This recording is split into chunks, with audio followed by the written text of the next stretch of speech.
Hey, what's up? Today's video I'm going to be doing the mid-year book tag. I'm doing it very late in the year. It is, in fact, August something.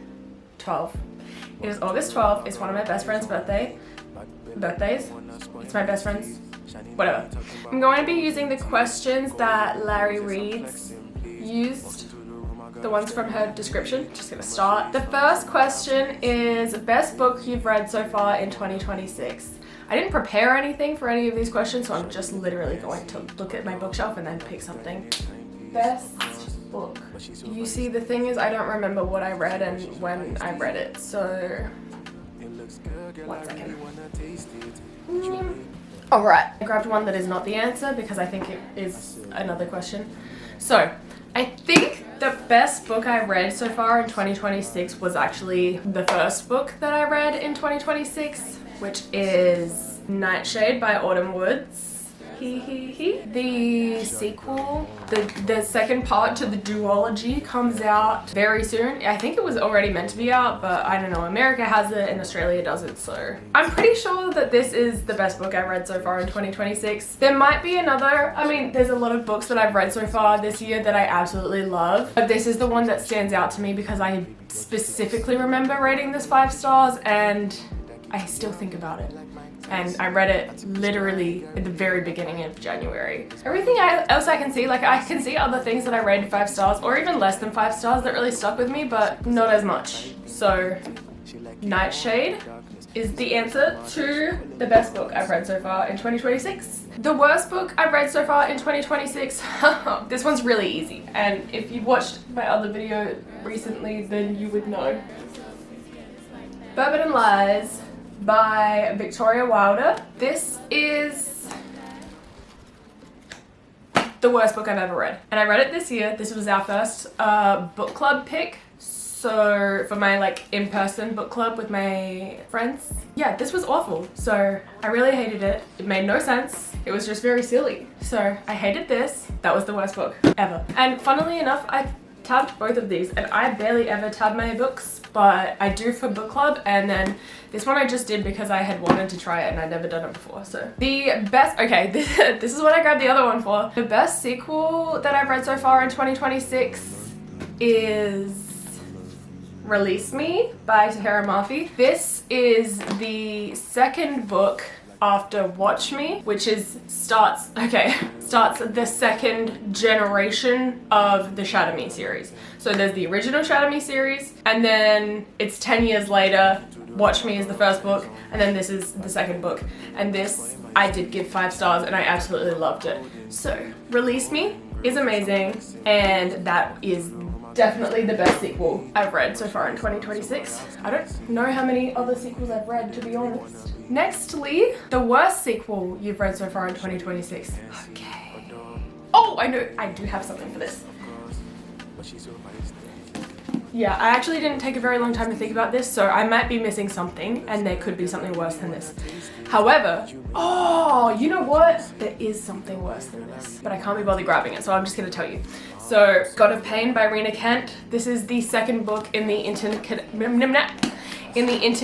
standalone Legacy of Gods series, and I gave God of Malice, the first one, 4.75 stars, I think. I really, really loved it. The only thing I didn't like was that she called him my monster, and that irked me. But this one, I just don't really like Creighton, and I don't really like Attica, and I didn't really like their story. I'm just not a fan. So I gave this, I think, 3 stars because I still like the writing, and the side characters, I just don't really like them. So this is one option. And then the other worst sequel that I read was, what the fuck is it called? The Reaper by Runix.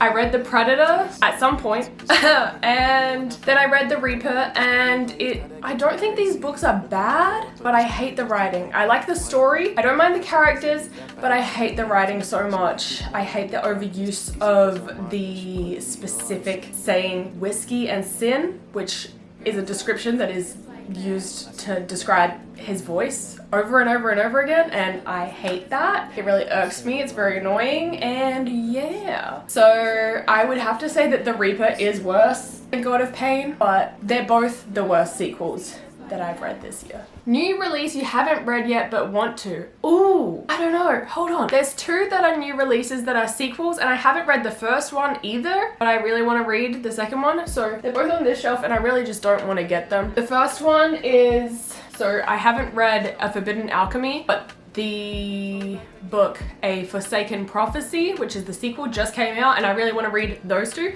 And then also I haven't read When the Moon Hatched, but I also have The Ballad of Falling Dragons. Falling? Yes, Falling. I have both of those two as well, and I really want to read them too. So those two, 1, 2, are new releases that I really want to read that I have but haven't read yet. So I'm gonna go with that. And then, okay, most anticipated release for the second half of the year. I have a lot of options for this one, okay? This is the most exciting part of this entire tag for me. And I am going to my Amazon pre-orders to tell you the entire list. Obviously, I'm excited about the pre-orders the most. I have to say probably that my number one most excited for, the number one most anticipated release for the second half of this year would be Vine of Hearts by Julie Soto, which is the second book in the Evermore trilogy, which the first book is Rose in Chains. And I really love that book and I really want to know what happens next. And you will notice a bit of a, what do you call that? A pattern with these, because the other ones I really want to read are Our Dark Incantations by Wanda Hellman, I think. And then Under the Iron Sky by A.T. Emerald, and Once Again Always by Amanda Gale. And those are all Dramini inspired books, so those are the ones that I am most excited for. Probably Under the Iron Sky the most, other than Vine of Hearts. And then the other, I have two more that I'm really excited about. Daybreak, which is, in fact, if you don't know, the second book to Nightshade, which is almost released but not quite. Oh, Escape Me by Tahira Murphy, which is the next in the Shatter Me 2.0 New Republic. The New Republic, that's what it's called. Shatter Me and New Republic. Oh, and also Barbie Dreamscape by Alex Astor that comes out August 18th, I'm pretty sure, and I'm really excited for that. Favorite new author? Ooh, good question. I mean, I only started reading Tahira Murphy this year, and I have read all of the Shatter Me books, and I did buy, can you see it? Where's my hand? This here is the This Woven Kingdom series. And I haven't read any of them yet, but I feel like I'm gonna love them. Other than her, I would say, I don't know, honestly, maybe H.D. Carlton. Hadn't read any of her stuff until this year as well, and I read Haunting and Hunting and Where's Molly this year, and I really loved all of them. So I'm gonna say Tahira Murphy and H.D. Carlton. And then the next one is newest fictional crush. Okay, I have a list. Let me see which one is the newest.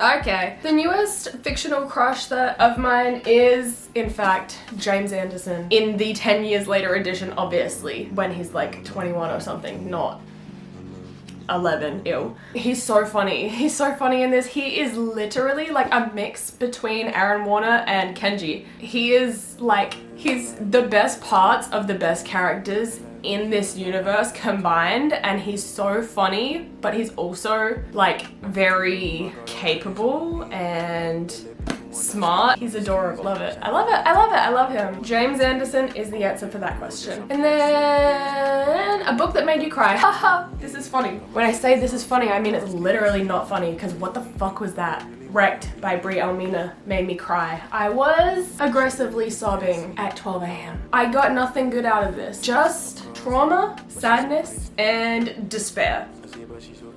This left me feeling so destroyed and empty.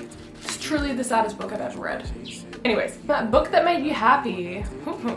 I don't really read that many happy books, so I don't know. Okay, so this is not like a happy book, but reading it made me happy because it made me feel the way I felt when I read The Hunger Games in high school. So this is Conform by Ariel Sullivan, and this is like, it's definitely not a happy book, but it's like a dystopian book, and it's just has all those elements that are very I don't want to say, it's not similar to the Hunger Games. It's not like a Trials game situation. However, the world is vaguely similar, and it's just, it made me, I love dystopian worlds and reading about that, so it made me happy because I read it really quickly and I loved every second of it. So it felt very much like a worthwhile read. I did give this 5 stars. It's not like a god tier 5-star, it's like 5 stars, like that was a solid book. I really loved it. I don't have any issues with it at all. Yeah, that made me happy because I feel like I went into it being like, I hope that I love this,